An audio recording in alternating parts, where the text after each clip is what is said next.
It's the question that everyone wants an answer to. What is the secret to extraordinary success? Is it grit? Is it determination? Luck? Or is it who you know? I've been in business now for some 30 years, and I can tell you, all successful entrepreneurs share a few unique qualities. Certain traits that give them the upper hand. But what are they, and can they be learnt? I'm on a mission to find out what drives Britain's best entrepreneurs. This is it? Yeah, this is it. I don't like something not being as good as it can be. Would you die for your brand? I almost did. And uncover the human side that determines their success or failure. We're driven by self-doubt. Maybe it was all that bullying and heartache. I want them to reveal their individual recipes for success. You definitely are a hippie with a calculator. You are quite manipulative. So I can discover just how they made their millions. If these guys ever sold this business to me, you guys wouldn't know what hit you. Mess with me, I'm going to turn you to stone. Will you take a £100 million cheque for your share now?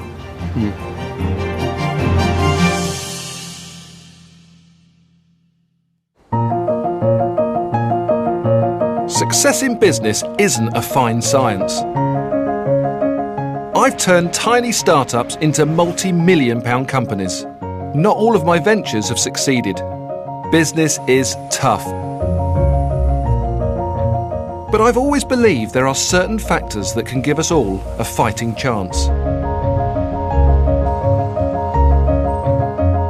I'm on a journey to get inside the minds of two of the country's top business people, and I'm hoping to discover the ways in which the most unlikely characters become multi-millionaires. I'll be spending time with Richard Reed, founder of a smoothie company with a £165 million turnover.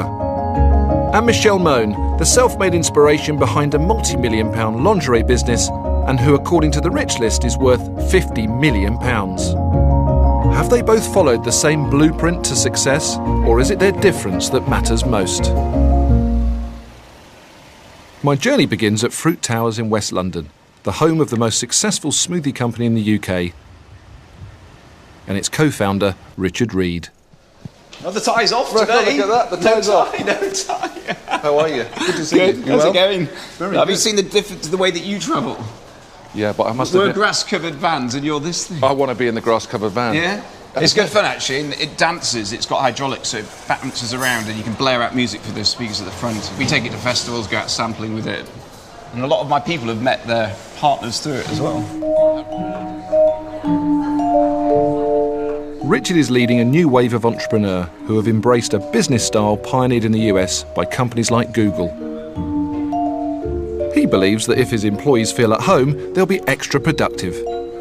And despite opting for an open collar, I still felt overdressed. It almost doesn't look like a working environment though. It looks like a London Play Centre sort of style. Well, it kind of is.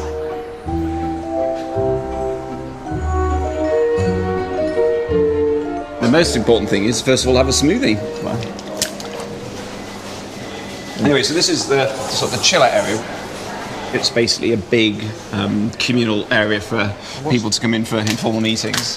What's that? Oh, well, we call this thing the smoothie wheel of fortune. So sometimes if we can't make a decision, we'll put all the different options on here and then spin it and let the smoothie wheel of fortune decide So for us. you put your ideas in here? Yeah. And spin whichever it. one it turns to is the Exactly, one you that's choose. what you go for. You make big decisions on a wheel of fortune. Not for like big decisions, but for when you've got a few different options and a bit of fun. So it's got sort of like a home feel, like it's your kitchen. Yeah. And then you've got people, More sitting rooms. you let people wear whatever they want to wear. Yeah, no, and that's the point. If you want to wear a suit, you're extremely welcome to wear a suit. But you'd look We don't tell people. You'd look a bit like me now, wouldn't you? I feel now as if I've come into a business environment for the first time and I'm completely out of place. Well, I have feel- to say, I'd probably come in tomorrow Well, no, with because trunks on we would or never something. judge. We would never judge someone on what they wore. That's just It's not that type of vibe. You've got to wear what you're most comfortable with, so you can do your best work. I've literally seen one person sat at his desk in his dressing gown. Now, even that was slightly pushing the limits of what you can wear around the office. his dressing gown? In his dressing gown. He said he was cold. Yeah. After reading geography at Cambridge, Richard set up the fruit juice company in 1999 with fellow graduates John Wright and Adam Ballon. We have a little house phrase, which is if you're 70% sure, then go for it. Don't wait around trying to be 100% confident it's the right decision. I've had the very rare privilege, I think, to have spent the last 12 years doing something that I've found to be incredibly exciting and interesting and mind-expanding and life-enhancing, and doing it with my two closest friends. So who wants to come and make some smoothies? Yeah! Today, Richard sells over 2 million bottles of smoothies a week, but they're expanding their range, moving into ready meals and taking on the giants of the orange juice market. It's about being natural. Natural ingredients, making natural food, but also the idea of being natural, talking naturally, acting naturally. People can come in that work at Instant, be their natural selves at work each day. Kimberly is joining us as our new purchase ledger specialist. She can make the sound of a dolphin. We won't hide behind some sort of weird corporate facade, we'll just be who we are. It's always good to be exactly who you are, as long as you realise that running a business is about making money. And I wanted to find out if Richard had the money-making gene. When did you actually feel or think to yourself, you know what, I'm an entrepreneur?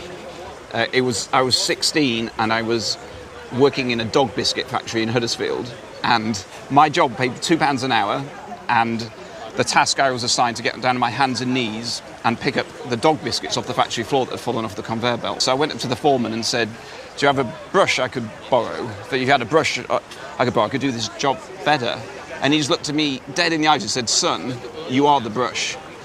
And I thought that was the split second I decided, you know what, there's got to be a better way than this. So I left the dog biscuit factory that afternoon, went home and set up a little business called Two Men Went to Mow, which was just mowing lawns in the village where I grew up. And before I knew it, I'm billing myself out at £2.50 an hour and getting so much work that I could actually give jobs to my mates. I billed them out at £2.50 an hour, paid them £2.25 an hour, so made a little bit extra there.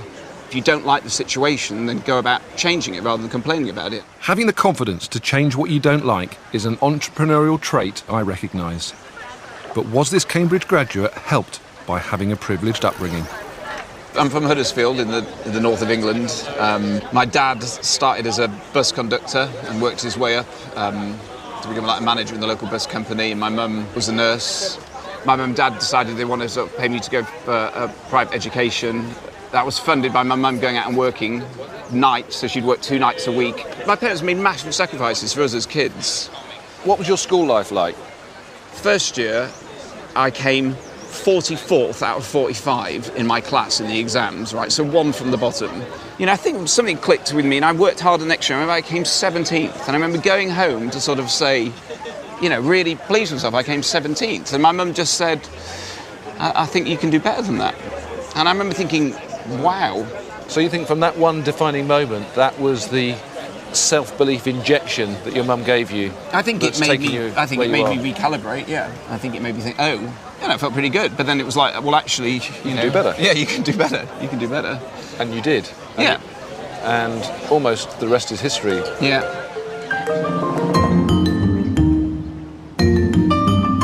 To truly uncover why Richard has become so successful, I needed the answers to some uncomfortable business questions. But that would have to wait. First, I've got an appointment with an entrepreneur who is poles apart from Richard Reed.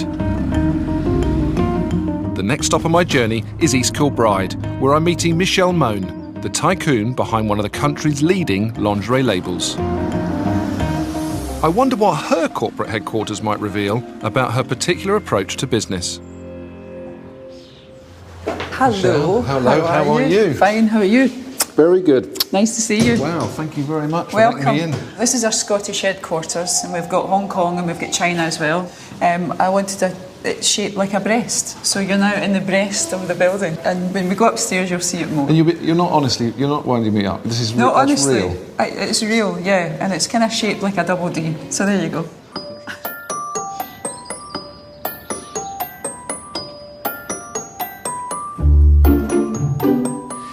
This is the best. Yep. This looks far too staged for me. You can't be all tidy workers. This is how we run things, and if you look, any cupboards that you want to look in, they will all be organised. What, even the cupboard? Yeah, they've all got to be organised, yeah. I use cupboards in my office to hide things. Is it really like this? For real? It all felt too good to be true. Was this an act just for me? And then in here is a meeting room, graphics as well. But as Michelle showed me around, I knew there was one particular member of staff who could help me learn more. The one employee who knows everything about their boss, the PA. Shall we go and meet Laura? Laura, Hi there. come and meet Peter. What's it like working for Michelle? Yeah, it's very different from anywhere I've worked before. It's stressful at times, but all in all, good. And what's the hardest thing working for a busy, successful entrepreneur? Michelle's like a perfectionist. I mean, you can plan one thing, and within 10 minutes she wants it completely different. She's just like... So she changes her mind a lot? Oh, yeah. All the time? Yeah. I'm not scared of change. It annoys people around you because they've been working on it for so long. But I know everything about Michelle, so I have to be one step ahead of her. And what scares you about Michelle as a boss? I can tell when Michelle's in not the best of moods. I call it the Care Bear stare because she may look at you in a certain way, you know, but she can look and you're like, oh no. Do you think you're paid enough? Yes, I'm looked after. can you not see that Audi sports car out there? That's Yeah. not her. Yes, that's Laura's. Perk of the job. Is that really? Yes. Oh, okay. You've got to look after your team because they look after you. Michelle's gel-filled bra became an overnight success in the year 2000 after Julia Roberts wore one in the film Erin Brockovich. Well, you know, I'm just an East End girl from the East End of Glasgow and always had a dream. Ultimo's now one of the biggest lingerie brands in the country. After leaving school without qualifications, she has risen to take on the biggest lingerie brands in the world. What are we doing here? We're capturing the market for people who want an everyday bra. Michelle is a mum of 3, juggling family life and business commitments from day one. I do believe that we will become the Victoria's Secrets of the UK. Michelle knows how to manipulate the press. And she does everything she can to keep her brand and her celebrity persona in the public eye. I'm very demanding. I'm a perfectionist. Let me tuck your label in as well. No. Yeah. Sorry. It's just not Ultimo. I'm impatient and I always want the best. I think I'm a nightmare.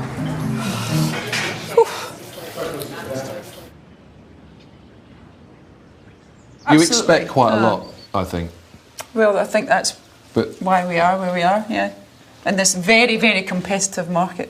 who was the last person to get sacked? Um, Well, when was it? This morning? no, it was a couple of weeks ago. A couple of weeks I ago. wouldn't say sacked. No, we just had an agreement. Okay.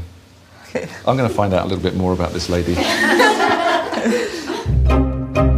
Michelle comes across as a demanding leader.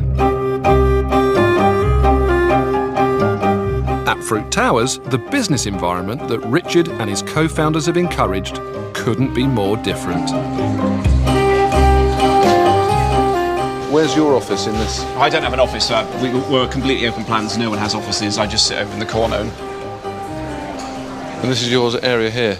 Yeah, so I sit just in this desk here now. If I'm sitting here, I can sit you and we say, have a little chat. hi Johnny, come and take a seat, have a chat to me. Well, we have this as well, so you can pull out everyone's filing cabinet. Has something you can sit on. Because again, we just want to keep it as easy as possible for people to speaking to each other, rather than rely on email and phone calls. We're big fans of going as much face-to-face as possible, so I don't know whether I'll be able to take you seriously, sitting there swinging in a chair. It's a bit sort of, it's a bit strange, isn't it? Well, I don't think it's... Do people honestly sit in there and swing? Huh? Do they sit in there and swing and talk to you? Richard, they don't. Do they? I guess I would not judge people on the seat that they sit on. I judge people on No, what I'm they just say finding it and very what they do distracting. Right. I totally want to be accessible and have people, if they've got something they just want to ask quickly, we're not sort of putting walls up between each other. I couldn't stop thinking about dressing down someone for not performing whilst they sat swinging a basket like Little Miss Muffet. But I was trying to keep an open mind about the way Richard runs the organisation. Good afternoon, creative team. Hello. Hi, I'm Peter. If you can call it organised. So, what's it like working here? Do you not find it odd working on an AstroTurf and... No, you get pretty used to it pretty quick, yeah. Wouldn't you tidy up a bit? No, this corner especially can't be tidy. Really? Yeah, I don't think so, because we're working. It's a good working environment then, to work in chaos and mess. Yeah, a slight, controlled chaos. If these guys ever sold this business to me, you guys wouldn't know what hit you. I think Peter finds it a bit too untidy. Really, Peter? I find it a bit edgy, which it doesn't surprise me. So, I'm seeing guys with, that dress very differently, with respect. I would never let my staff turn up to work like this, but something's working. Richard's grown from nothing to having a 75% share of the smoothie market. People work harder here than they will do in 99% of businesses. People put in a huge amount of energy, personal commitment, take it very, very seriously. It's just because we're sort of wearing t-shirts doesn't mean we're not working really hard. Is he a really hard taskmaster? On the plus side, he's incredibly inspirational. He's incredibly honest. He'll tell you when something's rubbish and when something's great really quickly, which helps. He's probably, he gets really excited sometimes and a bit carried away, and might change his mind about stuff. He's always thinking lots of things in his head, and he walks out of meetings, which I didn't know it was true, but they told me he had a reputation that that's it, I'm out, and then he goes out, and you're okay, brilliant. Okay. And you enjoying this? I'm so. Can I just say, I'm so going to come to your office with a camera and go around and ask your guys what they think about you. This is great, isn't it? Just so you know. Beneath what seems like chaos, I was starting to see how Richard inspires his staff to work hard, for him. Up in Glasgow, I had an inkling that Michelle Mone takes a much more traditional and orderly approach. OK, so this is my room. Wow, it's like a hotel room. I have never seen post-it notes so evenly spread and so perfectly placed. Yep, massive OCD. Yep, I've had it for years, since I was a child. That's exactly how I run my life. I get 4 hours sleep a night. And, so you're like Maggie Thatcher then, 4 hours sleep? That's what people say, yeah. So are you the Iron Lady of bra and knickers? I do, maybe. My husband says, get that bloody BlackBerry out of this bedroom. Your husband's your partner in the business, so yes. He's been there from the start, he's seen it grow. Yep. He doesn't like the limelight at all, and people think that it's just all me, but actually, he's the managing director and very talented at what he does as well. So he's very much involved in the business? Yeah, very much so. But whilst our husband keeps a low profile, this tactical publicist is out there mixing it with the rich and famous. But it's not just for fun. Partnering with good-looking celebrities is all part of her PR strategy. So these are all of your girls, are they? Or a selection of? Yeah, a selection of, not all of them. I recognise you got Rachel Hunter. Rachel Hunter, Penny Lancaster, Helena Christensen, Sarah Harding, Mel B, and the list goes on and on and on. Wow. Yeah. In 2003, Michelle hit the publicity jackpot when she dropped Rod Stewart's girlfriend Penny Lancaster and replaced her with Rachel Hunter, his ex-wife. Was it a tactical move to get Penny on board? Well, I worked with Penny for 2 years, and yes, we became close and everything else, but things just went... things changed.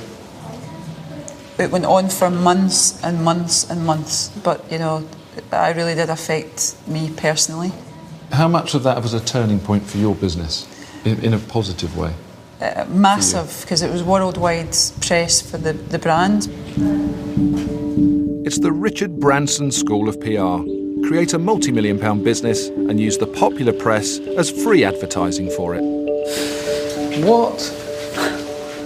Is that wallpaper? Yeah, it's wallpaper. I thought it would be quite a nice idea to turn one wall into wallpaper. Yeah. Michelle Mone.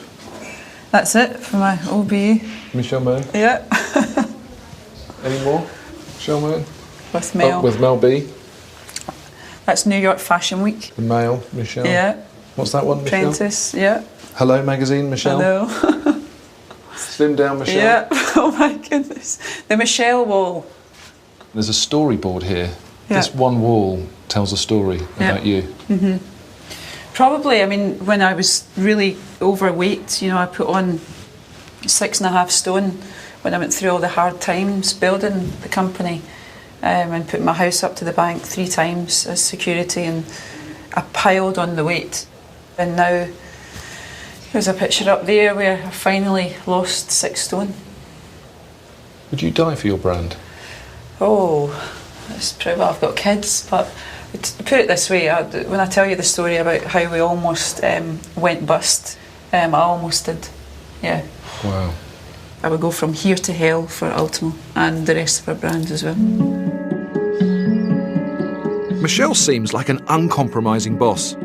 But to fully understand how she became a force in the lingerie business, I needed to hear how it all began. You thought one day of starting a company? Yeah, I got made redundant. Went to a dinner dance one night wearing a very uncomfortable cleavage bra and went back to the table drunk and said, I'm going to invent a bra. Is that how it happened? That's how it happened, yeah. And 3 years I worked from my bedroom, got into debt of £240,000. Begged, robbed. Meanwhile, my husband just, you know, kept saying I was nuts. And I went to the launch in London and we had surgeons, well, actors dressed as surgeons. I dressed them all up as plastic surgeons saying ban the Ultimo bra. And I got so much press coverage. And the police came up and said, who's responsible for this? I said, me. And he says, well, move right now or we're going to arrest you. I said, that'll get me more publicity. Arrest me. So you recognised at that point that your business, for it to be successful, was based around publicity? I had no money. I had no money for advertising. So you I was had to get it. competing in a industry where some of the big lingerie brands would spend £2 million launching a product. I had £500 left within 5 hours. Yeah. But you very much strike me as all or nothing. Running this business and building this business has probably taken a lot away from my life, but it is my life. I'm starting to see 2 sides to Michelle now that's starting to come out for me. The one that actually would take care of you and nurture and look after, and the one that says, if you mess with me, I'm going to turn you to stone. And it's that. Well, yeah. And it's interesting seeing that psyche, because I'm almost like the silent assassin. That's not something to be proud of. No, but in an interesting way, because you're driving your business and taking it really forward. Nothing is going to stop Michelle. Yeah, it is fair, but for me, there's one thing that if you break with me, you never really get back. And that's trust. Self-belief is a key trait in all successful entrepreneurs, and Michelle has certainly seen off some challenging times. Back in West London, I wondered if the reason Richard Reed always seems to be smiling is because his route to success had been a much easier ride. Helpfully, he's decorated the stairs with a brief company history. Business starting to get a little bit bigger, and we started doing our dancing grass vans. This is our recipe book, which we published. The success Richard found in the early years of his business was based on an unlikely model. It seems like they were more focused on giving money away than actually making it. This is Fruit Stock, which is a festival that we did in Regent's Park. It was free to go to. We did it as a thank you to all our drinkers. We give 10% of our profits to charity each year, mainly to a thing called the Innocent Foundation, which is in countries in the developing world where the fruit comes from. But spreading goodwill is only possible when you're making a profit. Right, now we're up to 2008, which is your... It was definitely the annus horribilis for Innocent. After 4 years of seamless growth, Richard had to face the harsh realities of running a multi-million-pound business. A new competitor launched, the pound crashed, and fruit prices rocketed, almost spelling the end. We haven't put our prices up once in 10 years. And secondly, a big competitor launched against us and took a large part of our market share, which meant that we lost a huge amount of money. In fact, how much did you lose? Oh, it's in the millions, and it was more. We lost more in that year of 2008 than we made in the entire company's history. So it wiped out any profits that we'd been making. He had a tough decision to make: drastically downsize the operation or sell a stake in the business. Relief came in the unlikely form of Coca-Cola. Yeah, so these guys invested in early 2009 in a way that's just been brilliant for the business, because myself, Adam and John have retained full control of the business, and as you can see, we're continuing to do business in a very innocent way. I'm sure we're going to talk more about that. Yeah, no, absolutely. I was surprised that a business focused on health and charity sought a partnership with one of the biggest corporate names in the fizzy drinks market. But before I challenged him about it, I needed to get a more precise picture of Richard and his business. So Richard, what's happening in there? So this is our commercial team. We test the adverts we want to make sure they work, and this is, you test the advert in advance to see how does it score on people. Do they like it? Do they remember it? Do they relate it to innocent? And so you can judge before you spend all your money on media, which is going to be the ad that people like the most, and that's essentially what those different scores are testing. There's quite serious stuff happening in this room then. Yes, no, absolutely. We do take things seriously. Fruit Towers is an interesting contradiction. At first, you walk through the doors and think you've entered Willy Wonka's chocolate factory. Rich, do you want to cut anything up? No, I like watching Peter do it. But as I was joining in the fun in the juice lab, I was starting to see where the genius of this business lay. Behind the AstroTurf and the lunchtime barbecues, there's a hierarchy that demands the very best from its people. The front of house is very much, hey guys, come in, have fun. We've got grass, we've got table tennis tables, we've got a lovely environment for you to work in. It was very intriguing walking past that office where I saw clearly some quite serious behind the scenes, real planning going on. It's not a contradiction, it's all part of the same whole. We want to take the bits seriously that you need to take seriously, but we don't take ourselves seriously in the process of it. One of your staff members earlier said you walk out of meetings, you have a short attention span in terms of, right, look, I need to move on. You're quite random in your decisions and you're quite seemingly changeable. I like change. I like the future. I like, things to evolve. Am I indecisive? I don't like something not being as good as it can be, and I don't like someone. So you are a perfectionist then? I think it's one of my drivers, yeah. And to the extent where I do know it can cause chaos at the last minute by me sort of going, well, how about that? So I have sort of learned over the last couple of years to moderate it a little bit better. Richard is a clever and unconventional entrepreneur who believes he can make money by focusing on a mission. But surely, without profit, there is no mission. If you are and speak to lots of entrepreneurs all up and down the country and you say to them, what is your main objective? Well, their main objective would be to generate income and make profit.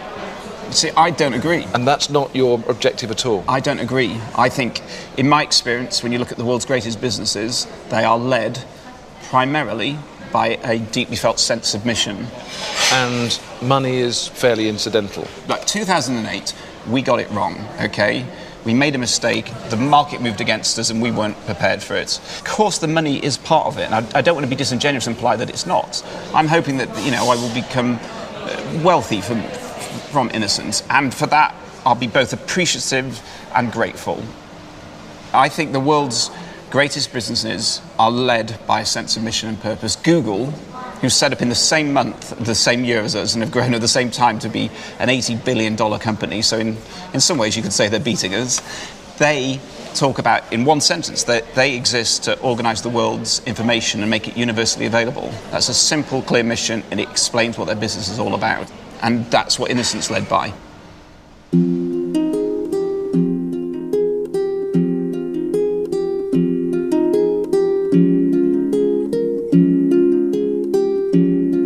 My journey has really just begun, but I was already discovering that an entrepreneur's business is very much a reflection of who they are as people. Michelle Mone is incredibly tenacious, but I wondered where her relentless drive had come from, and if her formula for success could last forever. At first glance, Richard Reed's approach appears counterintuitive, concentrating on the good his brand can achieve rather than the profit. But we've also heard from his childhood just how calculating he can be. Most successful businessmen and women I know can pinpoint exactly where and when their entrepreneurial journey began. To find out where that was for Richard and Michelle, I'm visiting places that lie at opposite ends of the country and of the social spectrum. Michelle is taking me on a tour of her hometown of Gallowgate. You're getting into the East End of Glasgow. Really down-to-earth, hard-working people. And Richard is showing me round Cambridge, the city where his entrepreneurial journey began. In Glasgow, I was to find the rags to riches cliché for real.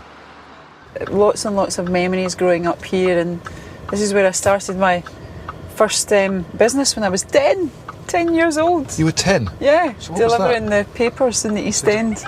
And then when I was 11, I had 17 teenagers working for me. So you had a bunch of people working for you at 11? I did, yeah. The first stop would be Michelle's secondary school, a place she left without any qualifications at the age of 15. This is it? This is it, yeah. This was where she was told that a future working down the local supermarket was the best she could expect.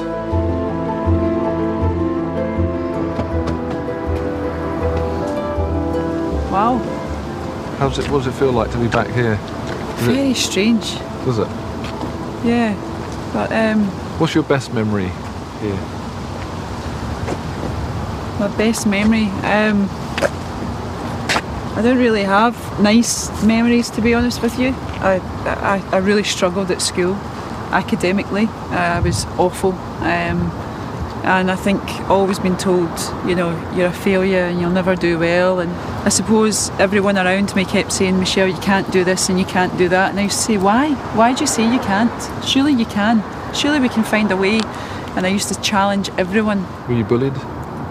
Kind of, yeah. I was a bit. Yeah, because I wore my uniform, and So were my you mum always and dad smart? were always, no, you wear your uniform. And what about your teachers? Did they have a little inkling that Michelle Mone was going to become a successful entrepreneur? I don't think so. I remember when I was 15, I had to go and see my careers teacher. I said, I want to be an entrepreneur. And she said, what does that mean?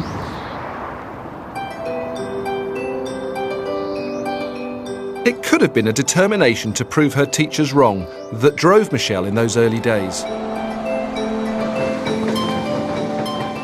But I was about to discover even deeper reasons for her desire to be an East End girl done good. I always wanted my own room, and my dad cut half of a single bed. He put in the broom cupboard and lowered the ceiling, and I put stickers which were all stars above it, and I loved it so much. The next stop on our tour was the house Michelle grew up in. So this is it, yeah. So which was the actual house? Which one? Well, first of all, I grew up there, one up.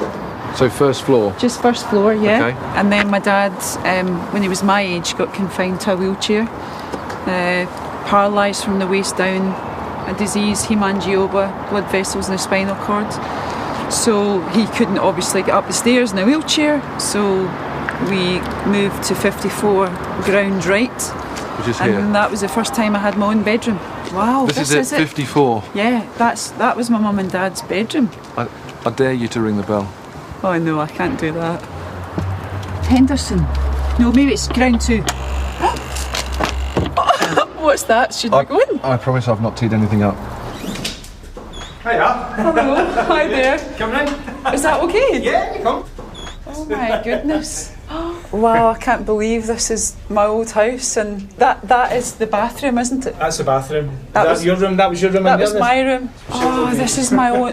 Do you know, I loved this bedroom. This was my first bedroom, This is your bedroom? and I kept it so neat and tidy.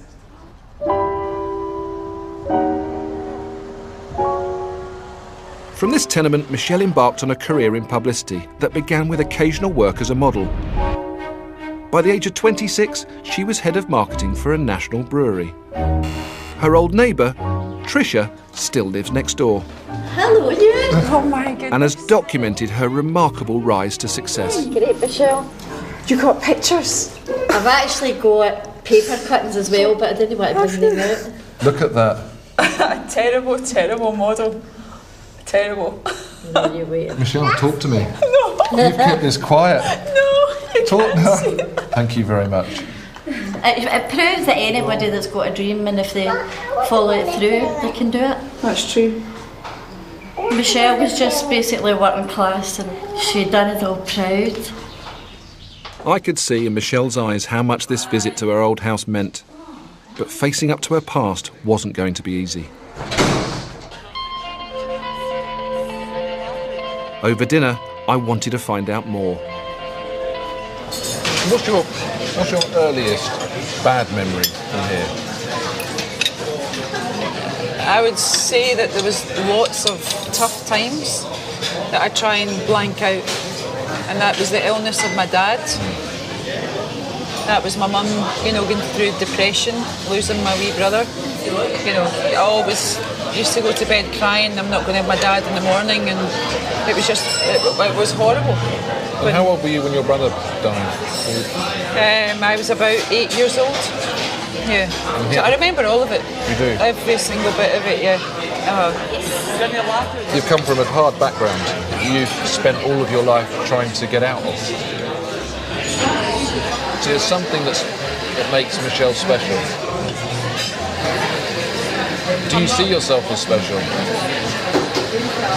Or do you see yourself as lucky? I grew up with, bad news after bad news, and I didn't want that. I will not accept when people say because you're from the East End you cannot be successful.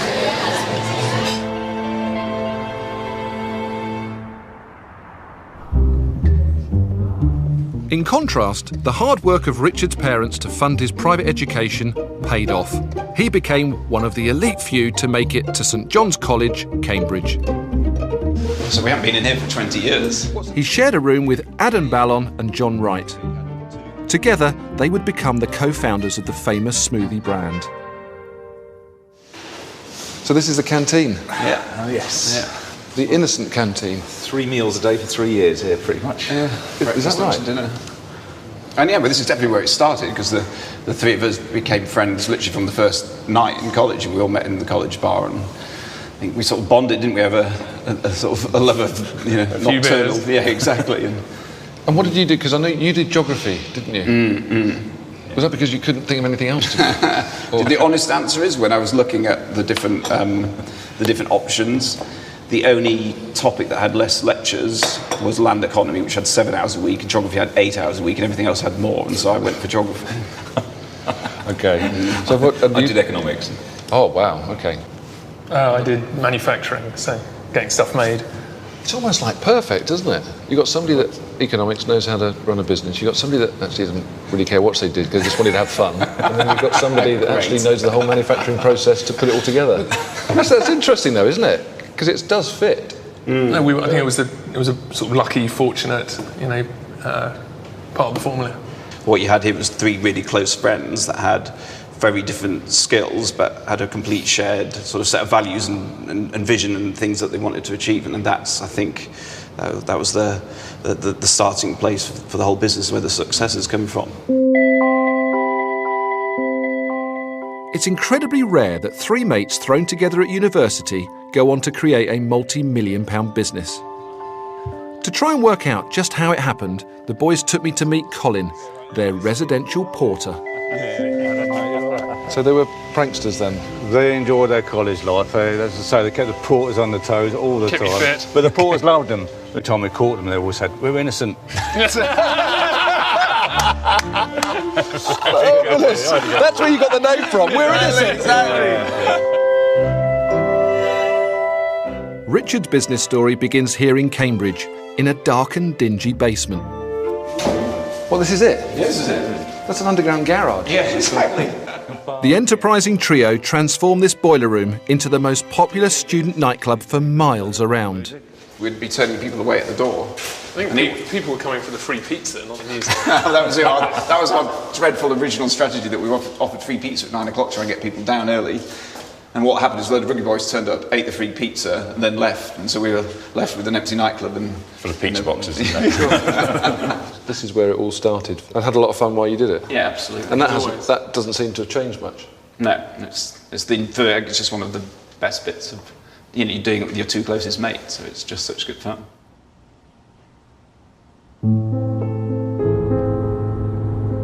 Both Richard and Michelle wanted to create better futures for themselves because of the circumstances that surrounded them.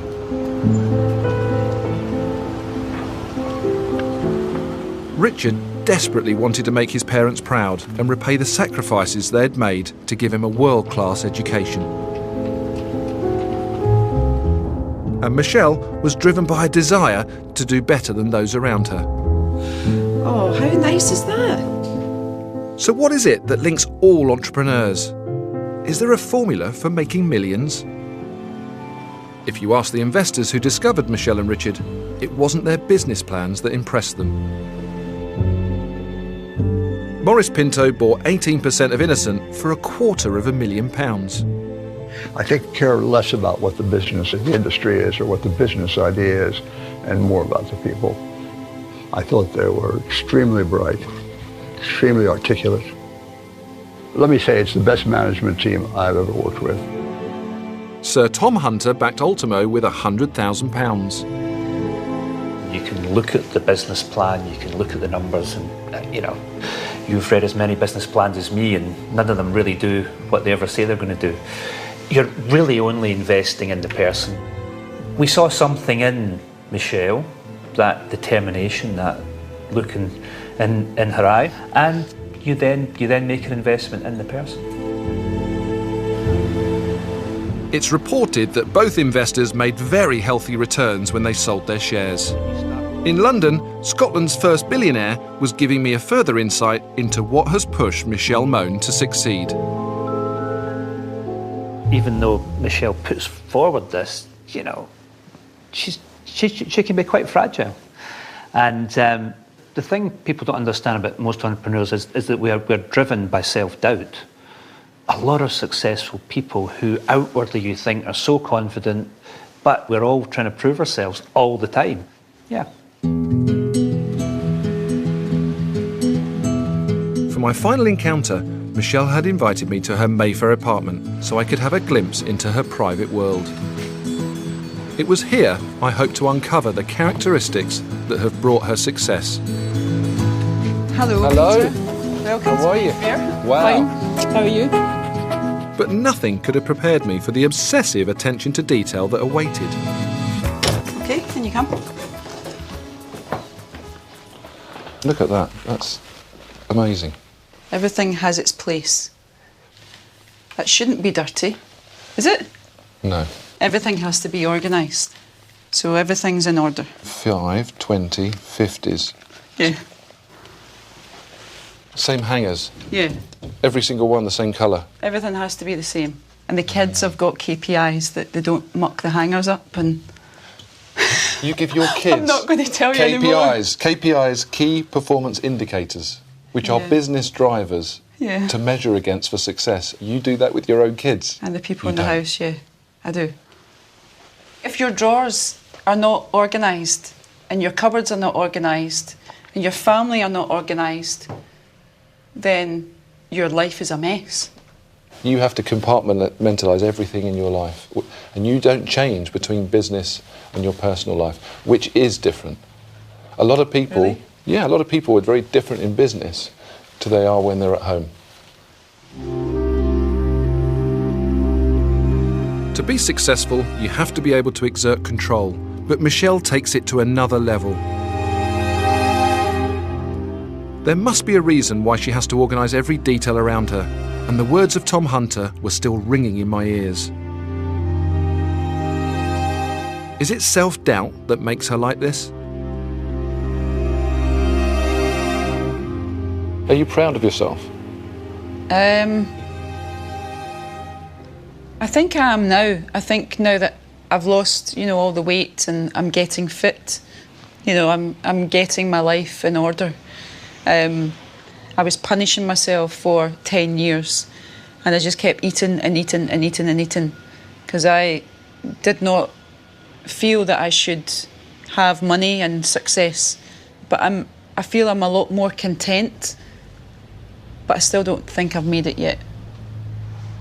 So would you say that you're lonely or in search of something? I'm not sure. Maybe you're doing these things to perhaps fill a void or fill something. I suppose being an entrepreneur is very lonely. You'll know it yourself. Where, you know, you'll take all the worry and everything else on your own shoulders. And do you feel pressure? I feel pressure 24/7. Yeah. And I can't imagine life without the pressure, to be honest. I'm trying to understand the psyche behind an entrepreneur. There's a lot of similarities I see in me and you. I see that you have to have control. I can see that you are quite manipulative. I can see that you're very forthright and you know where you want to get to. But at the same time, I can also see a lot of insecurity. When I was last in your offices, you said something to me that hit me quite hard, because I've never spoken to another entrepreneur before that's actually said, yeah, I considered committing suicide, and I was in a very dark place in my life. Yeah. Take me back to that time of how you felt to get to that point. I just think that I tried my hardest, and I suppose I was failing. And who were you letting down? I was letting down my family, you know, and it's the fear of going back to how I grew up, of, I suppose, struggling. But I just could not see a way out. I just couldn't. When you took me back to the East End of Glasgow, there was quite a touching moment when I got to see the neighbours and you got to see your house. But there's a lot about it that almost says, I can't remember a lot of things. I'm not blanking it all out, but I suppose that, you know, growing up and with my wee brother dying and my father, you know, being confined to a wheelchair at the age of 38, and I just thought, woof. You know, and I started to all come back to me.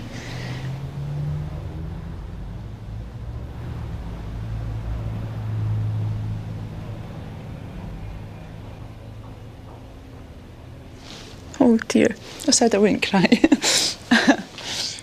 But maybe it was all that just bullying and heartache that's made me fight to get to here.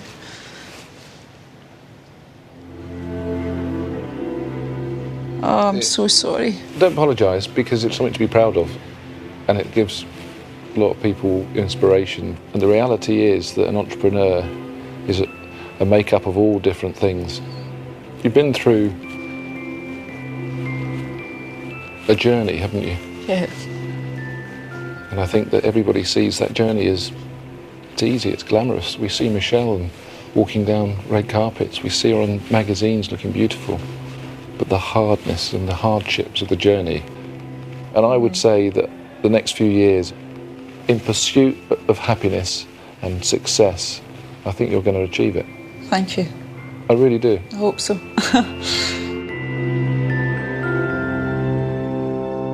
Uncovering the reason why someone strives for perfection can be an emotional experience. I wondered if my final meeting with Richard would be so highly charged. I'm in the Malvern Hills to examine the relationship between Richard and one of his suppliers, to hopefully uncover the savvy businessman behind the self-proclaimed hippie brand. There's nothing hippie about him. Nothing. Hello. Well, hello. Although I've never been a fly on the wall at a meeting, he does not suffer fools gladly. Where's the suit? What do you think? Pretty good. Red and green. Yeah, is that matching? We've not planned this. How are you? Now, can I introduce Ed? Edward. He's one of our most treasured farmers. So they're all blackcurrants that we see now? Yeah. Wow. Absolutely. And you've been working together for a while? We started in 2004. That was our first year that we bought less than a tonne of Ed's blackcurrants, whereas this year we've just bought 210 tonnes. What I was really interested in was how Richard and Ed made money from each other. It can't be cheap buying homegrown fruit, and I was keen to find out about their margins. Probably for the first time in history, our price to you per bricks is lower than our price to the concentrate people per bricks. I doubt if that's ever happened before. That's a decision on our part. So the prices have gone up, but we want these guys to be there tomorrow. So, interesting concept here. Richard and his business is supporting a local farmer. Mm-hmm. Local farmer, actually, in reality, is supporting Richard. Yes. You've got a very interesting partnership between the two of you. Yes. Correct. And I think we both share this philosophy that we will do better over the longer term by collaborating. It is a mutually beneficial relationship. But that's the key. It's not better for Ed. He's financially willing to lower the price of that quality product to you to support your model. Well, I think we should let Ed say what Ed thinks. Well, the blackcurrant market is sometimes referred to as being the pig of the soft fruit industry. It is very cyclical, and to always insist on the jackpot in the peak year is not necessarily good business. They can take the product off the shelf tomorrow. Yeah. It can price itself off the shelf. We want that product to still be there. Richard looked uncomfortable discussing profit margins with a prize supplier. But I was relieved to discover that he does focus on a money-making model. After all, without profit, he can't give to charity. The clever thing is, the farmer has bought into Richard's mission, and that's the very reason why he offers such a great deal. Now that's a shrewd way of doing business. You have naturally found a place where you can really represent your brand by creating and maintaining an image. Everybody's thinking, oh, this guy, why doesn't everybody be like Richard? He starts a business, he's got high ethics, he's helping the local community, and he gives away to charity. But the reality is, you are all of those things, but you're also a very tactical, very shrewd entrepreneur as well. I take that as a big compliment. There's no money to give to charity if you don't make any money in the first place. So we are absolutely proud to be entrepreneurs and businessmen and capitalists, and we have an altruistic aim in addition to that as well. I tell you, the world would be a very different place if more businesses did, because it's basically saying if we just took 10% and made sure it was allocated to people and to countries that quite frankly need it more than we do, it would redistribute wealth whilst absolutely still protecting the capitalist system that we found to be the best way of working. You definitely are a hippie with a calculator. We are not just sixth formers messing around.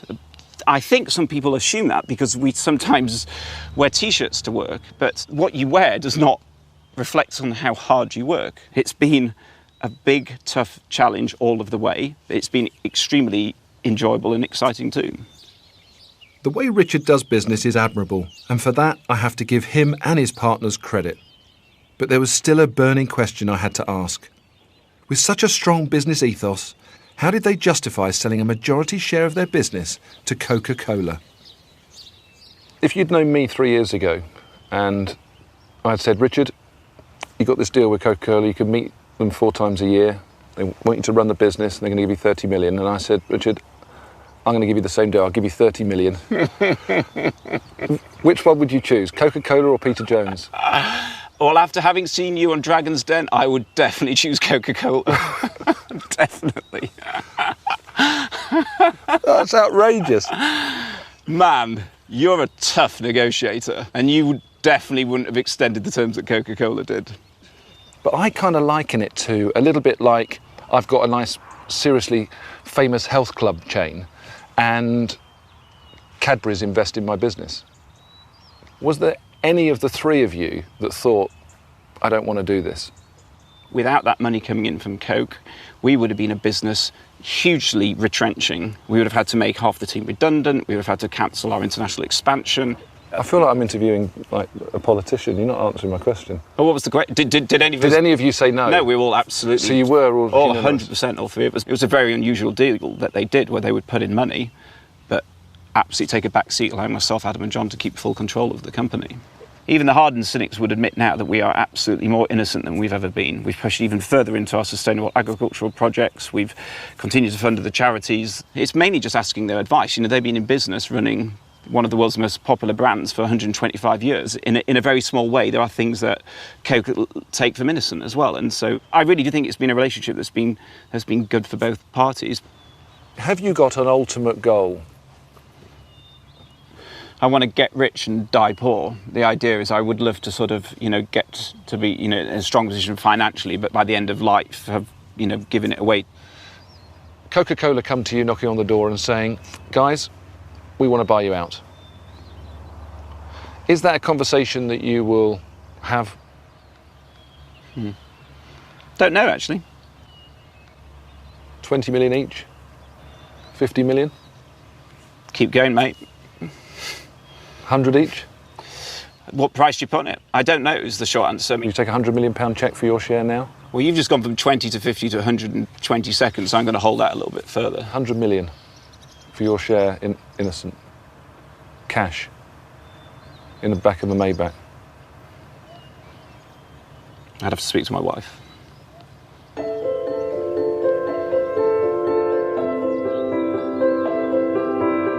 Unsurprisingly, it was an indecisive response from Richard, but I felt I'd come as close as possible to him admitting he's in it for the money, even if he'll eventually give it all away. Spending time with Michelle Mone was both enjoyable and intriguing. Under her tough exterior, I found someone who is quite fragile, not a trait you'd openly associate with being an entrepreneur. But like many of us, it's that self-doubt that drives her. I'm now happy with what I've achieved. I do my best, and if you can't do your best, and there's no point.